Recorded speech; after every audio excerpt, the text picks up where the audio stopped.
Another problems with the passenger that would arrest or prolong the second stage of labor are conditions such as your fetal anomalies. So from the word itself, fetal anomalies is a condition wherein the fetus has an abnormality that affects the delivery process. Now let's go to concept. When I talk about concept, conditions that complicates the delivery of the fetus.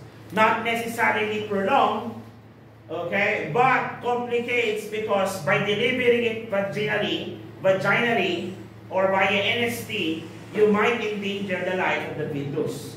So examples of this condition is number one, we have your hydrocephalus. So are you familiar with hydrocephalus?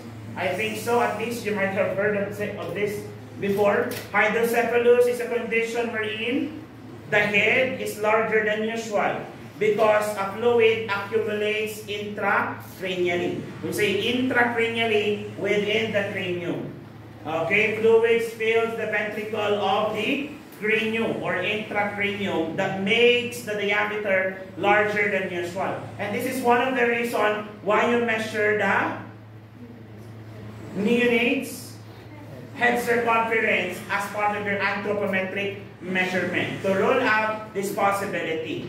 Are we clear? Okay, so that is the reason why. Another one is to also, another condition is also known as your anencephaly. What is anencephaly naman? Is the absence of cranium. Pag sinabing absence of cranium, there is no skull. So I don't know if you watch this movie, it's an old movie, Mars Attack. So typically an alien, humanoid yung structure, pero yung ulo nila is parang brain lang, na may skin, you know. Okay? So it's 1990s movies yun eh, na pinapanood namin ng bata kami. Ang tawag namin doon, Mars Attack. Okay? Kasi nga, like literally, you will think of an alien, ganun yung ulo nila, parang skin on top of the brain, yung business skull, skin lang. So makikita talaga, nagpapalsate yung utak, makita mo yung pulsation sa utak, kita mo yung ugat, di ba? Alam niyo yung tsura ng, have you seen a placenta? Okay, lalo na yung mga tinatawag natin filamentous placenta. Kung saan kita-kita mo yung mga ugat ng placenta, okay, superficially, parang gano'n yung utak niya. Okay, nakikita mo na yung almost, nakikita mo na kung wala lang yung buhok. Pero makikita mo may pulsation. Okay, my first case when I was a student at Terminal Hospital, okay, CS yon. My first case is anencephaly. I was too naive back then, na hindi ko kasi alam kung ano yung tsura, and that was the first time to encounter as such. Sabi ko, ay, ganyan pala yung tsura ng baby. Parang curiosity, parang ano. Hindi ko pa alam noong una, tinakpan yung baby, pinakita kay mother, hindi pa nila sinabi ko yung surgery. But eventually, the baby dies. Okay, after that. Okay, so kasi less likely, mabuhay mga pasyente dito. And these makes the condition complicated. Of course, hydrocephalus, if the child has larger head, same as your shoulder dystocia, it's gonna be hard for it to fit into pelvic inlet and expel, okay, to vaginally. Ito naman, take note ha, walang skull. So tendency, alam nyo yung parang balot na walang shell. Balot na walang shell, idaan mo sa masikip na daan.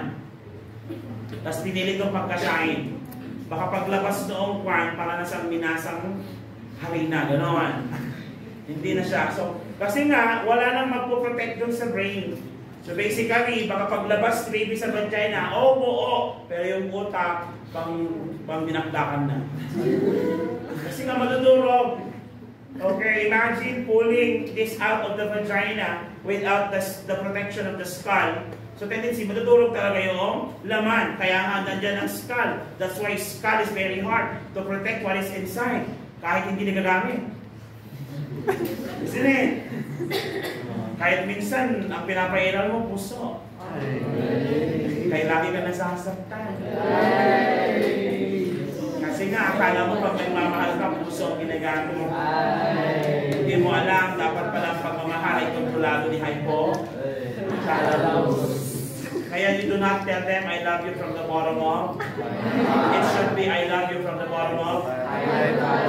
Very basic. Kaya ang pagmamahal na ang ginagamit ay puso ay isang tama. Kasi ang ginagamit mo dapat ay ang sir, huwag na lang magmahal, sir, kung di lang naman gagamitin ang puso. Ay, nako. Kaya ang daming iniiwan. Sige.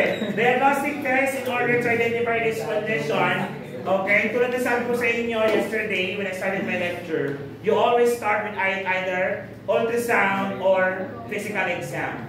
So ultrasound pa rin ang best na diagnostic test natin because it will show you, okay, pictures inside the womb even without looking inside. Okay, so that is your ultrasound. And a question was raised up, okay, before. Sir, normal po ba or okay lang po ba na ma-expose si mother from ultrasound ng mas marami than usual? The answer is yes, because this is not an X-ray.